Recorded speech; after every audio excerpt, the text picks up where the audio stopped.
Oke, kita mulai diskusi kita hari ini tentang prioritas pembangunan energi nasional. Seperti judulnya prioritas, itu kita menetapkan apa yang menjadi arah, apa yang menjadi target dari pembangunan energi nasional kita. Prioritas ini ditetapkan dalam kebijakan energi nasional sampai tahun 2050. Jadi ini arah jangka panjang yang seharusnya tidak berubah arah itu. Anda bayangkan kalau seandainya arah itu dirubah-ubah.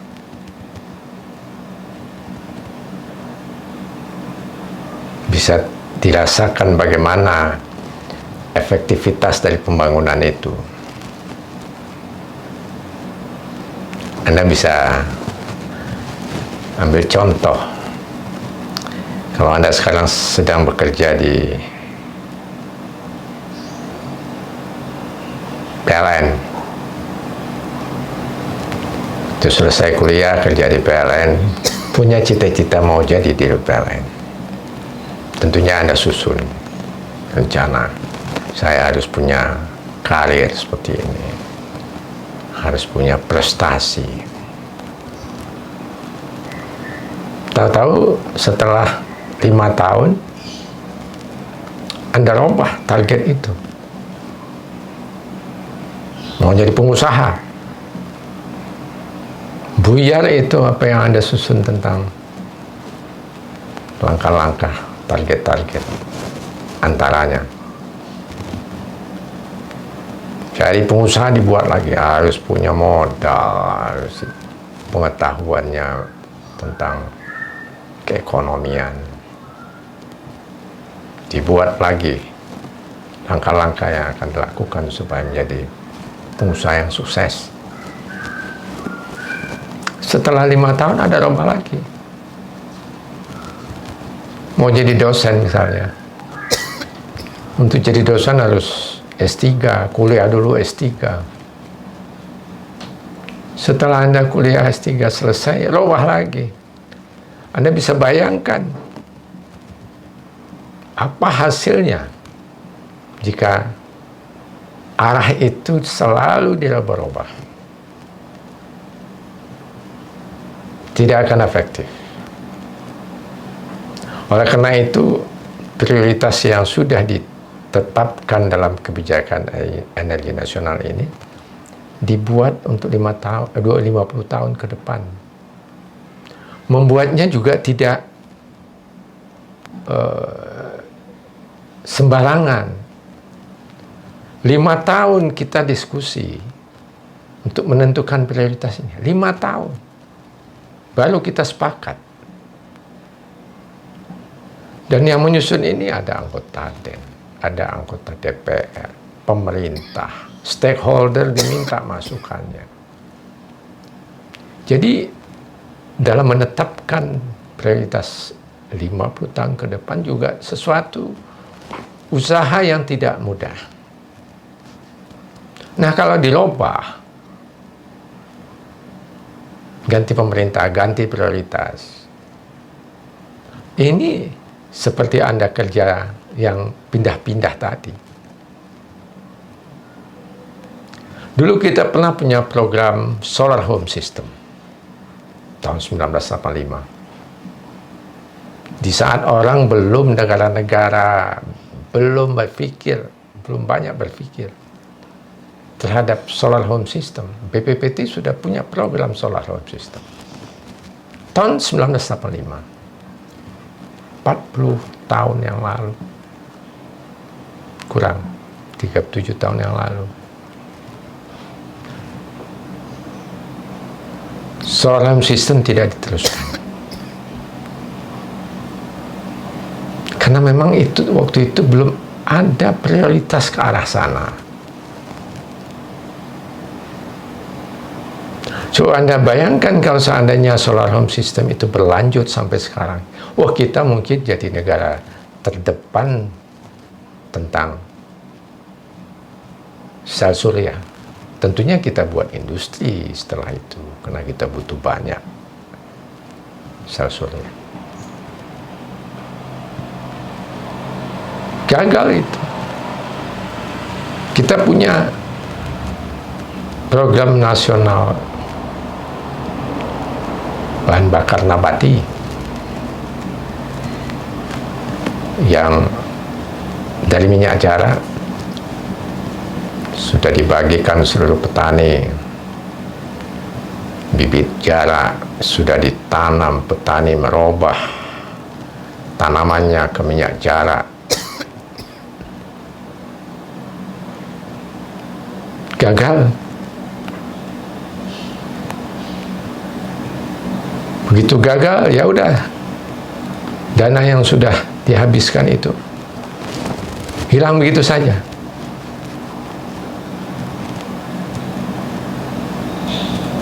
Begitu juga kita pernah punya program Desa Mandiri Energi.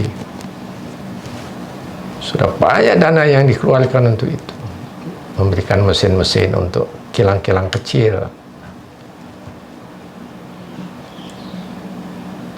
menanam pohon-pohon untuk energi terbarukan di desa-desa, bahkan dibagi-bagikan sapi supaya membuat biogas dan sebagainya. Gagal. Nah, inilah sebenarnya tujuan dari kita membuat prioritas, supaya langkah-langkah pembangunan sektor energi itu punya milestone-nya, punya arah. Arah itu Anda tidak boleh merubahnya. Kalau Anda mau ke Bandung, ya udah ke Bandung. Bahwa Anda nanti mau naik kereta atau naik mobil atau naik pesawat, itu terserah. Silakan Anda sesuaikan dengan kondisi pada saat itu. Yang tadinya mau naik pesawat, saya banyak naik kereta karena nggak punya duit untuk beli tiket pesawat. Nggak apa-apa. Tetapi arahnya jangan dirubah. Begitu Anda mau naik pesawat, tahu-tahu arahnya Anda robah ke daerah yang tidak ada lapangan terbang di sana, kan harus diganti. Tiket pesawatnya hangus. Jadi arah pembangunan energi nasional yang ditetapkan dalam target-target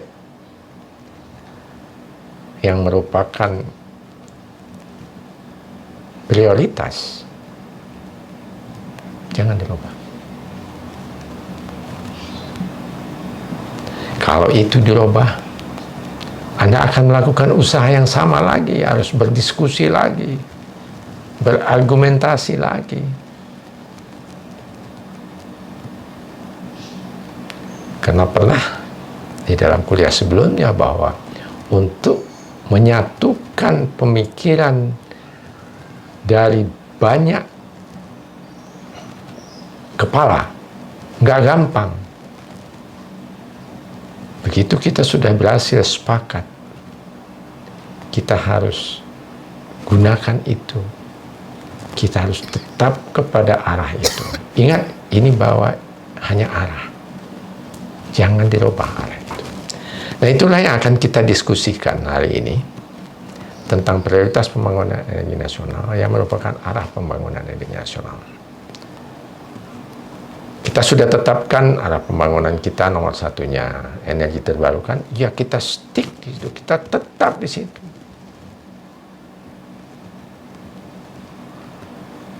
Kita sudah putuskan energi nuklir pilihan terakhir. Tetapkan itu, jangan dirubah-rubah. Karena energi ini kayak balon. Kalau kita pencet di sini, nonjol di sini, pencet di sini, nonjol. Jadi dia seharusnya bulat. Jadi kalau kita kurangi penggunaan energi terbarukan, mesti ada energi lain yang bertambah untuk mencukupi kebutuhan kita. Itulah sebenarnya permasalahan kita selama ini. Kita selalu merubah arah, merubah prioritas. Ganti pemerintahan, ganti prioritas. Mudah-mudahan ke depan setelah kita punya prioritas pembangunan energi nasional, kita tidak merubah lagi. Oke, kita diskusikan mengenai prioritas yang sudah kita tetapkan dalam kebijakan energi nasional kita. Ini prioritas pembangunan energi nasional kita yang pernah kita bahas juga secara umum. Pertama yaitu maksimumkan pemanfaatan energi terbarukan. Maksimum ini relatif. Tetapi dalam setiap keadaan dia harus maksimum.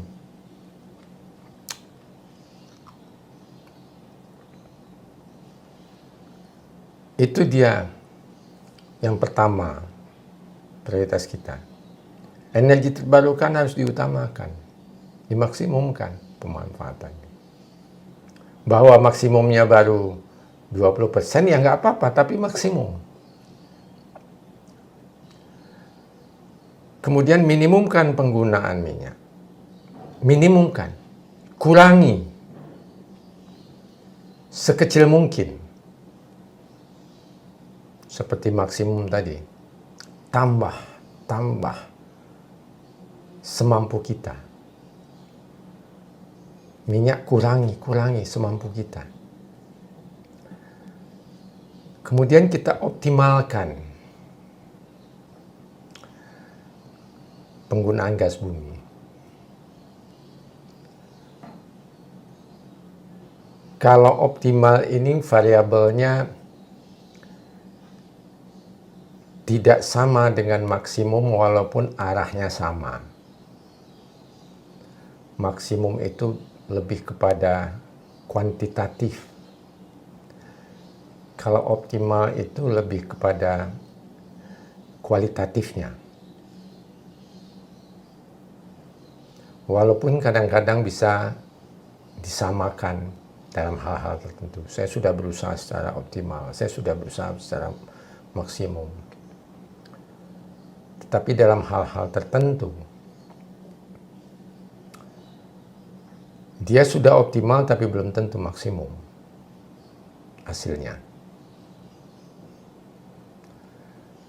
Kemudian yang keempat, setelah 3 ini kita lakukan, kita sudah maksimumkan energi terbarukan, sudah minimumkan minyak, sudah optimalkan gas, lalu kita tutupi dengan batubara kekurangannya.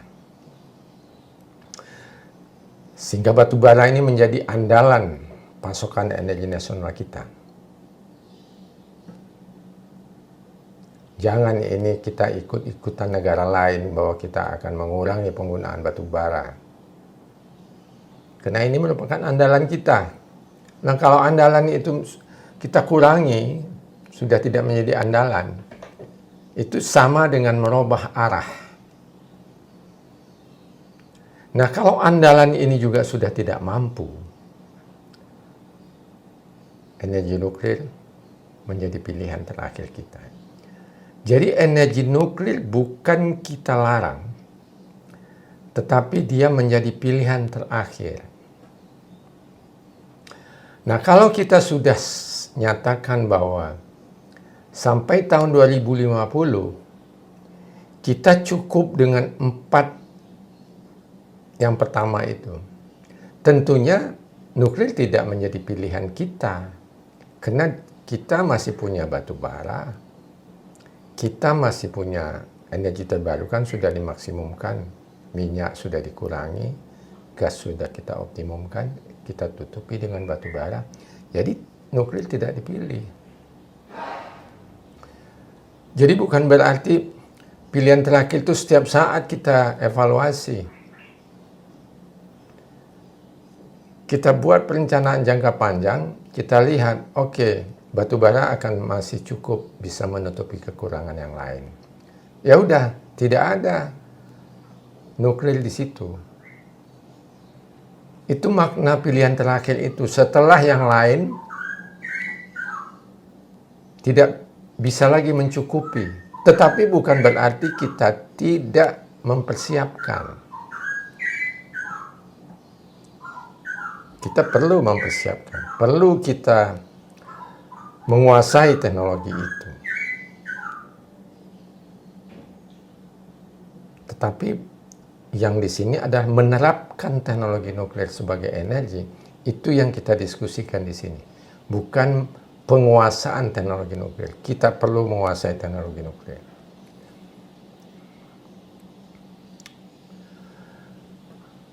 Pertimbangan kita pada saat kita menetapkan sebagai pilihan terakhir itu, yang utama itu ada 3. Sangat berisiko tinggi bagi Indonesia karena kondisi geografis kita. Kita berada di daerah gempa.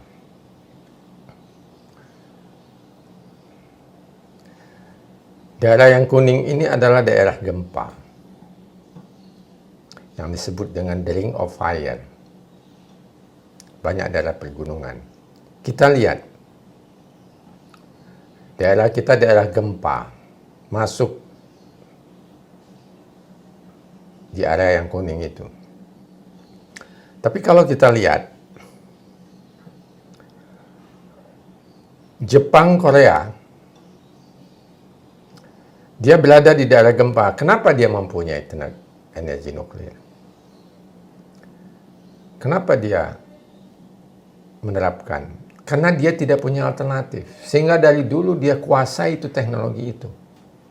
Dia bangun teknologi PLTN itu dengan teknologi yang dia kuasai. Karena dia tidak punya sumber daya energi yang cukup. Jepang itu hampir 100% energinya diimpor. Terutama fosil. Begitu juga Korea, dia kuasai itu teknologi nuklir, teknologi PLTN, dia bangun PLTN. Karena dia tidak punya alternatif lain. Nah, Amerika punya potensi energi yang cukup. Dia menguasai teknologi nuklir. Dia bangun nuklir, tapi bukan di daerah yang kuning itu. Dia bangun nuklir di daerah yang hijau, yang bukan di daerah the Ring of Fire. Daerah kita kuning semua. Walaupun ada dulu Kalimantan itu tidak ada gempa di situ, aman. Kalau ada gempa tsunami dari sini dihambat oleh Sumatera, dari sini dihambat Jawa, di sini Sulawesi. Jadi aman itu. Tapi sekarang di Kalimantan sudah mulai ada gempa. Sehingga Kalimantan pun bukan merupakan daerah yang aman untuk Indonesia. Selandia Baru, dia tidak punya nuklir. Jadi daerah-daerah yang kuning ini umumnya tidak dibangun PLTN, kecuali terpaksa. Kalau kita seperti Jepang, kita wajib hukumnya punya PLTN. Kalau kita tidak punya potensi energi yang lain.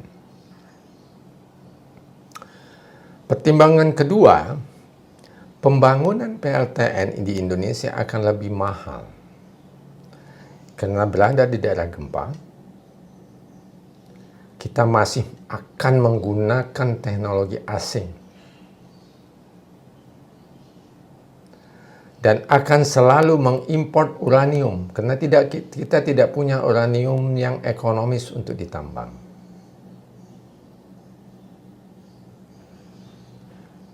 Dan uranium yang diperkaya, kita tidak akan pernah punya kemampuan untuk memperkaya uranium karena kita tidak akan diperbolehkan oleh negara maju untuk menguasai itu.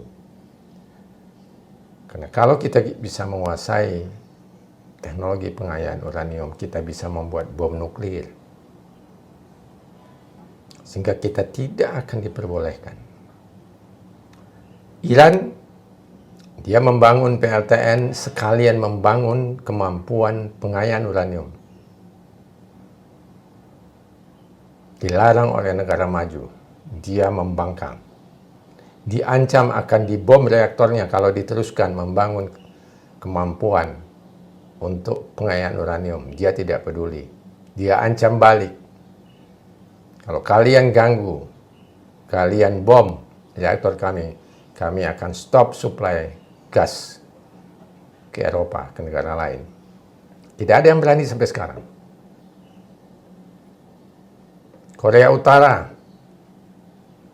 membangkang juga, karena dia punya kemampuan membuat senjata nuklir. Punyakah kita kekuatan yang awamnya disebut nyali untuk membangkang dari ancaman dunia? Saya rasa kita belum mampu.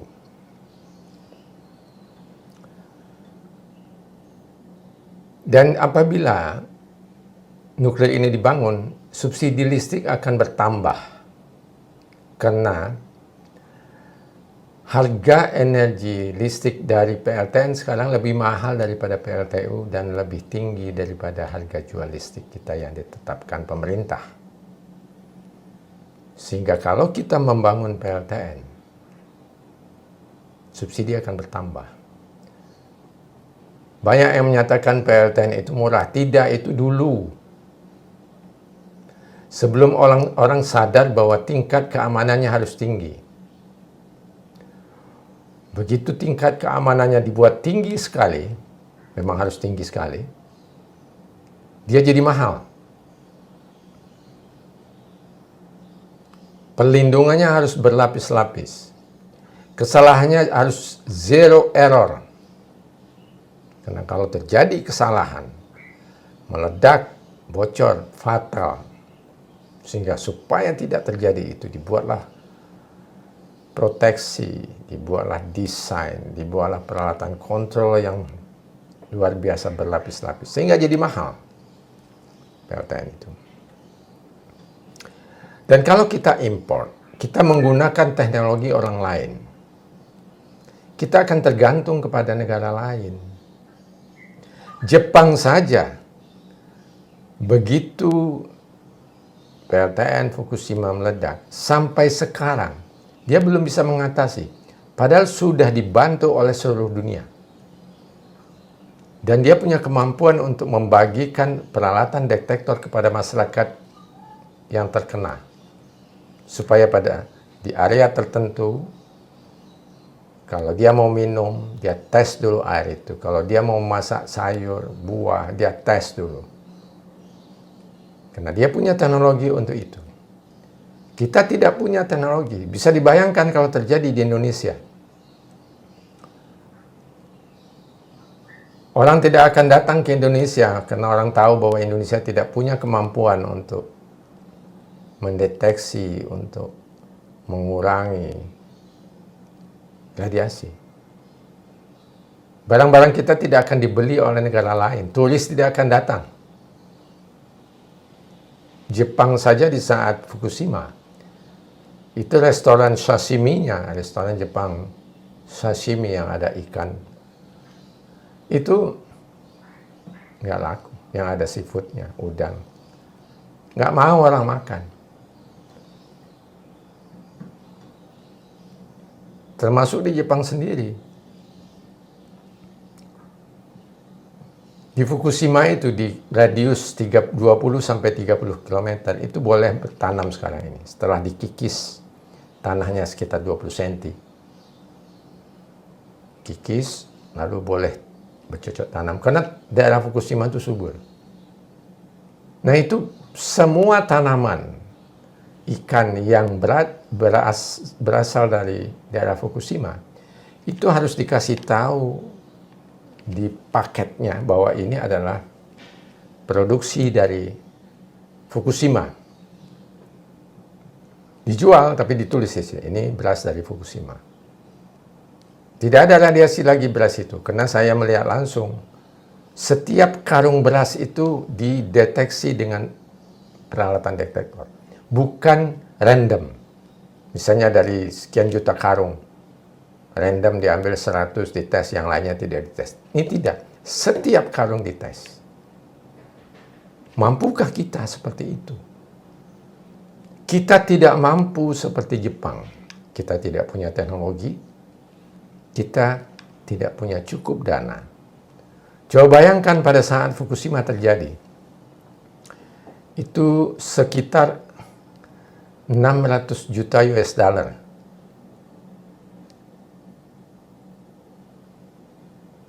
Itu kalau dikonversikan 1000 triliun. 2011 itu. APBN kita pada saat itu 1000 triliun. Jadi kerugian yang diakibatkan oleh Fukushima pada saat itu sama dengan APBN kita. Coba bayangkan, mampukah kita untuk membiayai, mengurangi, menghilangkan radiasi akibat meledaknya PLTN? Saya rasa kita belum mampu. Itulah yang mengakibatkan kita menempatkan nuklir sebagai pilihan terakhir. Kalau masih ada yang lain dulu deh. Gitu deh bahasa sederhananya. Kalau sudah tidak ada yang lain, baru kita gunakan nuklir. Kalau terpaksa, itu makna dari pilihan terakhir.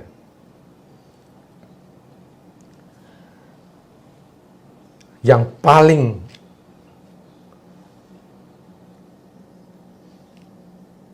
mendukung pilihan terakhir kita adalah karena kita punya potensi energi yang lain. Seperti saya utarakan tadi, kalau kita tidak punya potensi energi yang lain, kita harus punya PLTN. Sehingga dari dulu kita harus menguasai teknologi PLTN. Kita belum menguasai, walaupun Batan sudah umurnya 50 tahun lebih, kita tidak menguasai teknologi PLTN. Kita mungkin menguasai how to-nya jika terjadi kecelakaan. Kita tahu. Tapi kalau mengoperasikannya, kita harus di-training dulu. Pasti itu. Harus di-training dulu. Batan dengan Undang-Undang Ketenaganuklairan 2009 kalau tidak salah, itu tugas Batan adalah menyiapkan bahan bakar nuklir PLTN. Sampai sekarang kita belum bisa memiliki bahan bakar untuk PLTN. Belum bisa. Padahal itu tugas utama Batan. Batan tidak bertugas untuk membangun PLTN, tapi dia mempersiapkan teknologi. Kalau kita akan membangun PLTN. Sampai sekarang belum. Itu salah satu pertimbangan kita.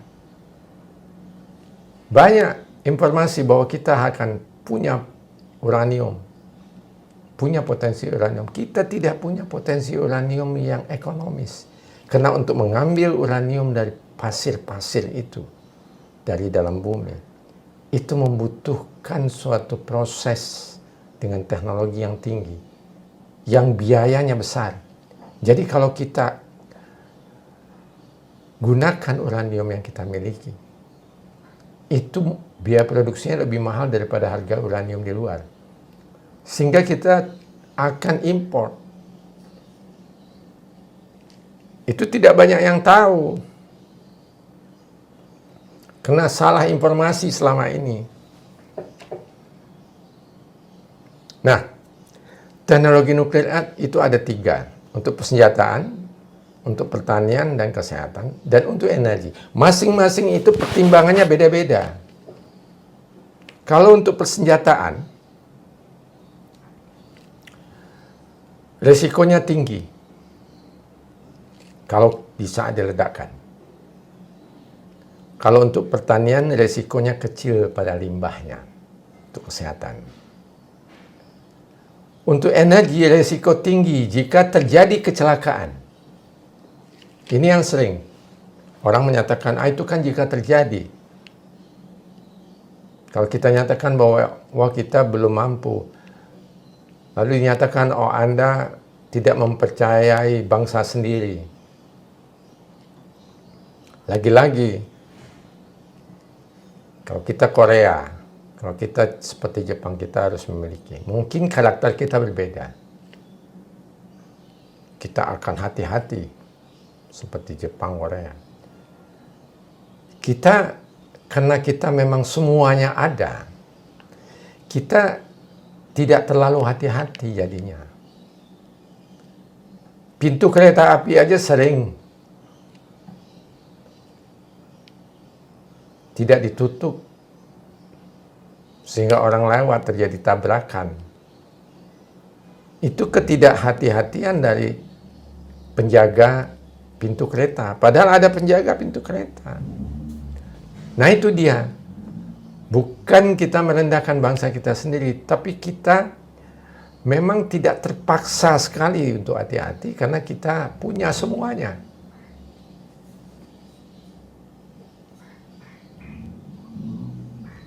Kita nikmati saja karakter kita yang seperti itu. Dengan kita robah pelan-pelan bagaimana kita menghargai waktu, bagaimana kita menghargai komitmen.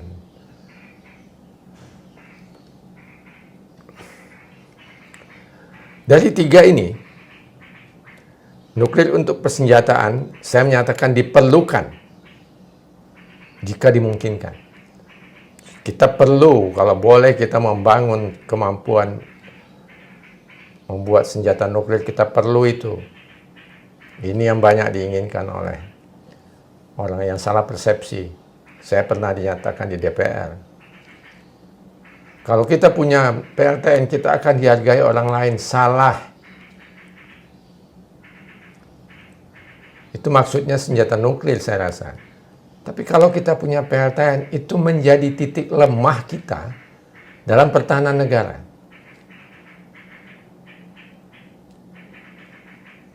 Kalau seandainya kita punya PLTN, kita perang dengan Singapura, diancam oleh Singapura. Kalau ini Indonesia, macam-macam, saya bom itu PLTN-nya. Kita nggak bisa melindungi. Kalau di negara lain itu dilindungi, itu ring 1, ring 2, ring 3 itu oleh tentara supaya tidak ada teroris yang masuk. Nah, kalau untuk pertanian kesehatan itu harus kita miliki, dan Batan sudah punya kemampuan yang luar biasa. Kita sudah ekspor isotop. Batan sudah membuat varietas unggul padi. Batan sudah punya kemampuan untuk membuat ginjal buatan. Tetapi kalau untuk energi listrik, pertimbangannya beda dengan yang lain. Pertimbangannya harus sesuai dengan variabel-variabel yang ada di energi. Itulah makanya kita pilih sebagai pilihan terakhir. Persenjataan nuklir ini diinginkan oleh Soekarno dari dulu. Itu yang disebut orang. Soekarno dari dulu ingin kita menguasai teknologi nuklir. Benar, tapi bukan PLTN. Soekarno 2 kali, kalau dilihat di Google. Yang pertama, pada saat Cina melakukan percobaan bom nuklir, Soekarno menyatakan kita harus mampu seperti itu, seperti Cina itu. Itu senjata nuklir. Kemudian pidato Soekarno di negara-negara non-blok, pertemuan negara non-blok, dia menyatakan kita harus punya kemampuan punya senjata nuklir seperti negara blok barat. Itu senjata nuklir. Tidak ada Soekarno menyatakan bahwa kita harus punya PLTN di Indonesia supaya energi kita, tidak ada. Tapi teknologi nuklir perlu dikuasai. Sehingga dibentuklah suatu tim waktu itu. Di saat Cina melakukan percobaan bom nuklir, dikhawatirkan radiasinya berdampak ke Indonesia, dibentuklah tim untuk supaya bisa melakukan deteksi. Tim itu akhirnya cikal bakalnya menjadi Batan, yang sampai sekarang masih ada.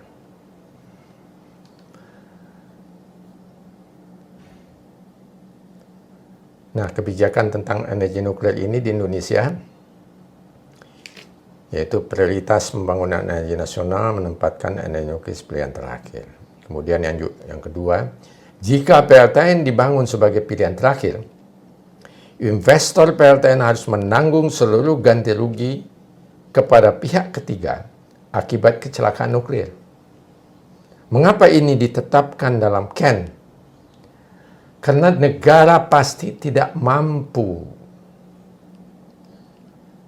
untuk membiayai kerugian akibat apabila PLTN meledak di Indonesia. Mahal sekali. Sehingga apabila ada swasta yang ingin membangun PLTN, dia harus mampu. Apabila terjadi kecelakaan, dia yang nanggung resikonya. Silakan, ada nggak?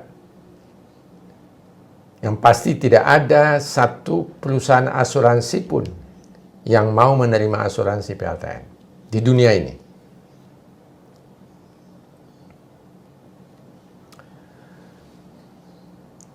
Nah, ini Undang-Undang tahun 1997, bukan tahun 2009, 1997, tentang ketenagaan nukliran.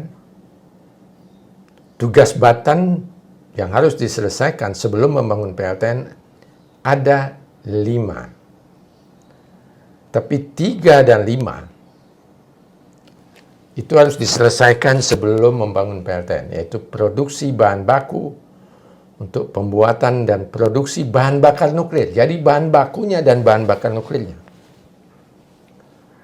Yang kelima, pengelolaan limbah radioaktif. Batan pengelolaan limbah radioaktif yang sudah dilakukan di daerah Serpong itu masih masuk di dalam drum silinder konkret, diletakkan di dalam suatu bangunan. Bukan begitu, PLTN bukan begitu. Karena banyaknya dan tingkat radiasinya tinggi, itu harus dipendam di dalam tanah dengan konkret yang tebal. Saya pernah melihat itu mungkin 1 meter konkretnya, silinder. Ada bajanya, taruh itu limbah di situ, dipendam di dalam tanah. Itu dia. Jadi 3 dan 5, Batan belum bisa sampai sekarang. Tahu memang tahu. Tapi bukan hanya sekedar tahu, harus bisa. Nah, ini saya kasih gambaran sedikit mengenai bahan bakar nuklir. Jadi kalau uranium diperkaya sampai 5%, dia menjadi bahan bakar PLTN. Nah, untuk memperkaya itu ada teknologinya. Nah, kalau kita punya teknologi memperkaya uranium, kita bisa memperkaya sampai 90% dengan alat yang sama. Kalau kita perkaya sampai 90%, jadi bom nuklir dia. Nah, ini yang diinginkan oleh Soekarno. Yang kita tidak diizinkan membangun kemampuan pengayaan uranium. Saya sudah pernah tanya dengan orang dari Rosatom yang mempromosikan, yang menginginkan membeli teknologinya untuk PLTN di Indonesia. Saya tanya, kalau Anda, oke, kita membangun PLTN, tapi kasih kita kemampuan memperkaya uranium. Dia bilang, no. Kita akan suplai seluruh bahan bakar PLTN yang Anda miliki, tapi kita tidak izinkan Anda membangun kemampuan pengayaan uranium. Karena berbahaya bagi negara seperti Anda punya bom nuklir. Itu jawabannya. Kita akan suplai seluruh bahan bakar yang Anda butuhkan. Tapi kita tidak biarkan Anda mempunyai kemampuan pengayaan uranium. Itu yang dilakukan oleh Iran. Yang kita tidak bisa membangkang seperti itu.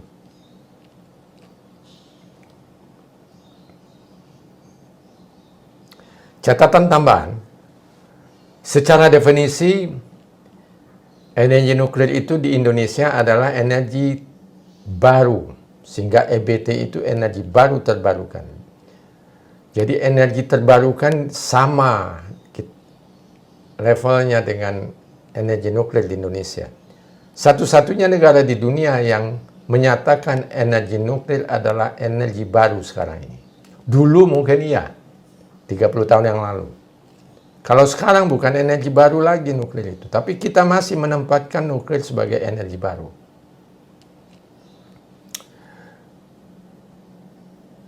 Ini tadi, apabila Indonesia mengimpor, belum diketahui dari mana negara yang akan. Saya pernah tanya kepada Batan, kalau kita nanti membangun PLTN, dari mana uraniumnya? Belum tahu, tergantung teknologi apa yang kita pakai, siapa yang memberi bantuan. Bisa Rusia, bisa yang lain. Berarti kita akan tergantung ke negara tersebut. Harga listrik mahal, subsidi tadi sudah. Selalu dikatakan bahwa nuklir adalah energi bersih karena tidak menghasilkan CO2. Padahal nuklir adalah energi yang kotor. Sehingga kita tidak boleh mendekat kepada PLTN itu. Jadi definisi bersih itu harus kita robah. Mengapa kita tidak boleh mendekat? Mengapa kita tidak boleh, uranium itu harus dijaga, bahan bakarnya harus dijaga. Kalau PLTU kita bisa pegang-pegang, kita bisa masuk ke dalam. Kalau PLTN nggak bisa. Jadi dia kotor karena ada radiasi di situ. Kotor dia. Memang CO2-nya kecil, tapi radiasinya ada. Bocor sedikit aja berbahaya kepada kehidupan. Kalau CO2 tidak langsung. Jadi definisi bahaya dengan definisi tidak ada CO2 itu harus sama. Bahwa dia berbahaya terhadap kehidupan. Karena dia kotor.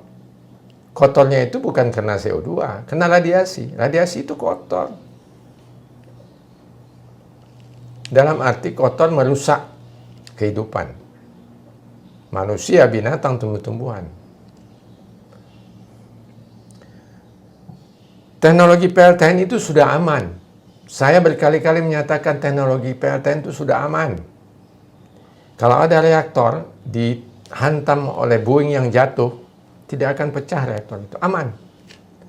Tetapi permasalahannya, kejadian-kejadian ledakan, kebocoran itu di luar kemampuan teknologi itu. Fukushima, bencana alam. Chernobyl, kesalahan operasi, operator. Kashiwazaki, kesalahan desain. Jadi bukan karena teknologinya. Teknologi nuklirnya sudah aman. Jika dia berada pada daerah yang aman, tidak ada gempa, tidak ada perang, tidak ada bom, dioperasikan dengan benar, dan didesain dengan benar. Nah, operasi, desain, itu adalah di luar kemampuan kita untuk menjaga 100% benar. Bencana alam di luar dari jangkauan kita untuk mengendalikannya. Karena kita punya energi yang lain, itulah makanya kita tidak gunakan nuklir. Karena resikonya besar. Teknologinya sudah aman sampai nanti. Bahkan menyatakan lebih aman lagi, benar. Tetapi ada di luar kemampuan teknologi itu yang tidak bisa dikendalikan, yaitu manusianya yang mengoperasikan salah satunya. PLTN dikatakan permasalahan utamanya bahwa masyarakat tidak mengerti tidak tahu PLTN sehingga mereka menolak. Saya buktikan berkali-kali, makin tahu masyarakat dengan informasi yang sebenarnya, makin menolak dia.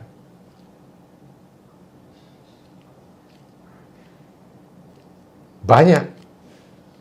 Saya ambil contoh.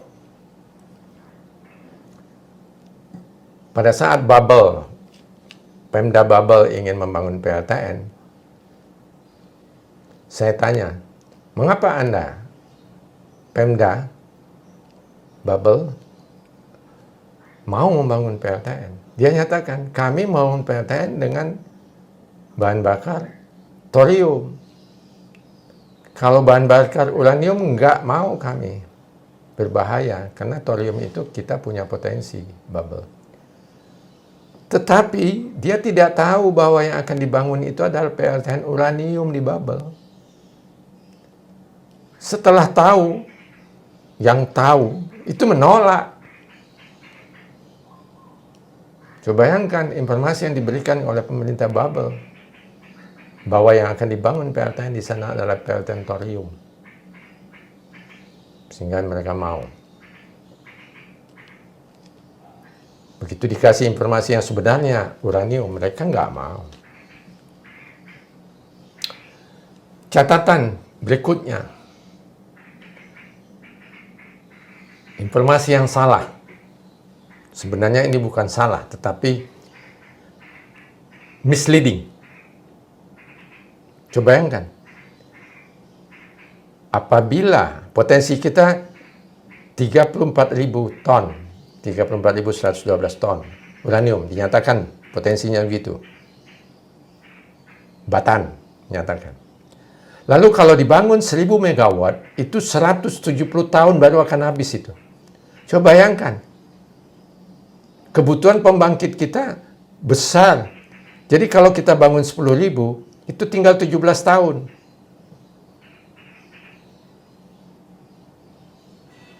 Itu baru 10.000 megawatt. Tinggal 17 tahun. Begitu kita bangun 20.000, itu tinggal 8 tahun.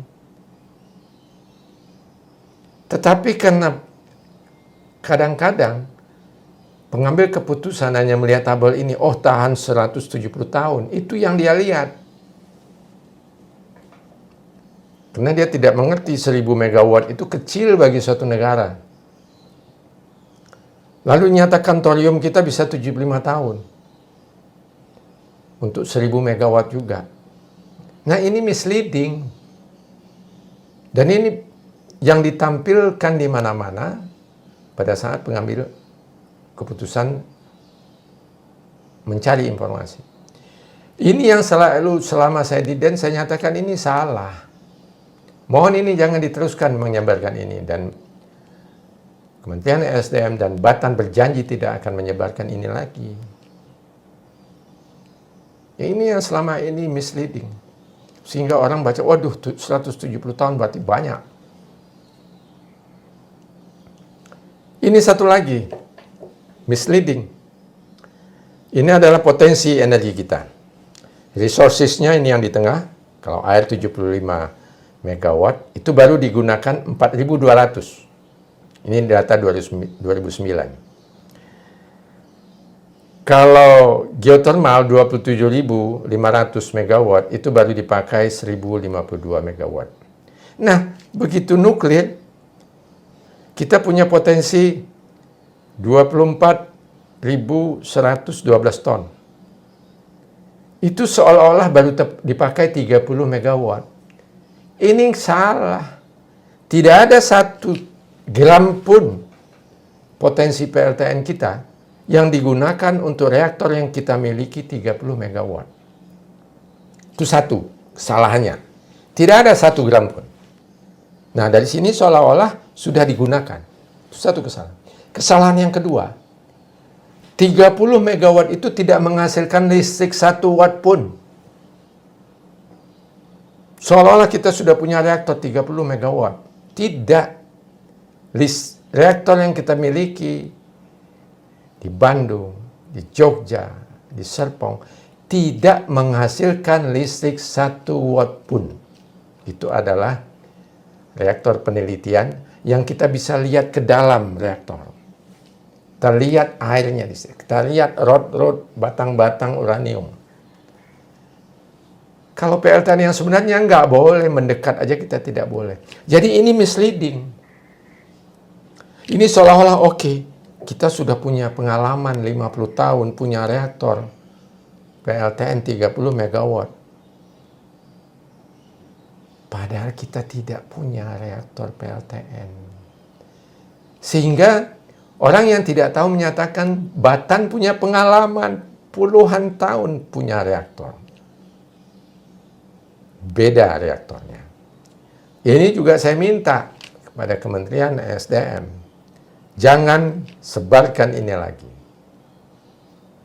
Karena ini salah. Sudah tidak disebarkan lagi. 2 tahun yang lalu saya masih lihat di suatu daerah menampilkan ini karena dia tidak tahu. Tapi Kementerian SDM sudah tidak menampilkan ini lagi. Yang baru, kalau diambil data yang lama, tabel ini diambil, ya masih ada. Tapi orang yang tahu tidak akan tampilkan ini lagi. Karena ini salah. Ini catatan bagaimana di Fukushima, semua orang dicek, disuruh tidak boleh membawa apapun. Kemudian binatang yang boleh dibawa tapi dites sebelum dia berangkat. Kemudian ini ada yang bawah kanan ini pasukan berani mati di saat reaktor itu meledak, masih memancarkan panas, dia masuk ke dalam, kita nggak tahu kondisinya sekarang. Apakah masih hidup atau tidak ada beritanya. Ini hanya Greenpeace Jepang menyatakan jangan biarkan Fukushima terjadi di Indonesia. Ini orang Jepang yang mengalami sendiri, Greenpeace Jepang. Ini catatan PLTN dunia setelah Fukushima. Jepang mematikan seluruh PLTN-nya. Sampai sekarang belum sampai 10 PLTN yang beroperasi dari 54 yang mati itu. Sebagian sudah tidak akan hidup lagi. Saya sudah pernah bertanya, kalau dia melakukan penyempurnaan, karena pemerintah Jepang meningkatkan standar safety-nya. Untuk memenuhi itu, biaya operasinya bertambah 3 sen. Jadi ke PLTN yang sudah ada, jika ditingkatkan tingkat keamanannya, bertambah biaya produksinya 3 sen. Dan saya tanya kepada perusahaan listrik di Jepang, apakah Anda akan membangun PLTN yang baru? Tidak. Karena dengan standar yang baru mahal sekali. Jadi tidak akan dibangun. Dan PLTN yang 54 sudah ada beberapa yang dinyatakan tidak akan dioperasikan lagi. Masih ada usaha sebagian untuk memenuhi standar. Sekarang sekitar 10 lah. Mungkin. Yang sudah kembali beroperasi dari 54. Jerman akan mematikan PLTN-nya pada tahun 2022. Semuanya. Semua negara meninjau kembali perencanaan energinya. Terutama PLTN, termasuk Indonesia. Dulu Indonesia akan bangun PLTN. Ya, ada Muria, ada Babel. Tapi sekarang, setelah Fukushima, Indonesia menetapkan nuklir pilihan terakhir. Orientasi pembangunan PLTN, promosi PLTN, beralih ke dari negara maju ke negara berkembang. Waktu itu ada tim dari beberapa negara yang punya teknologi nuklir datang ke Dewan Energi Nasional, dan saya tanyakan, mengapa Anda datang ke negara-negara berkembang? Waktu itu dia Indonesia, beberapa Timur Tengah, negara Timur Tengah, Vietnam. Mengapa Anda promosikan sekarang ke sini? Dia menyatakan bahwa bisnis PLTN di Eropa dan Amerika, Jepang, sudah tidak akan berkembang lagi. Sehingga kita promosikan ke negara-negara yang sedang berkembang. Tergodalah waktu itu Vietnam. Vietnam akan membangun, gembar-gembor, dia membangun akan selesai. Sekarang, di stop. Mungkin 5 tahun yang lalu di stop. Tidak akan diteruskan pembangunan PLTN di Vietnam. Itu tadi dengan standar keamanan yang tinggi, PLTN meningkat 3.500 sampai 7.500 per KW. Bandingkan dengan PLTU hanya 1.000 sampai 2.000 per KW-nya. Jadi satu PLTN bisa 4 atau 5 PLTU kita bangun dengan dana yang sama. Dengan tingkat risiko yang jauh berbeda.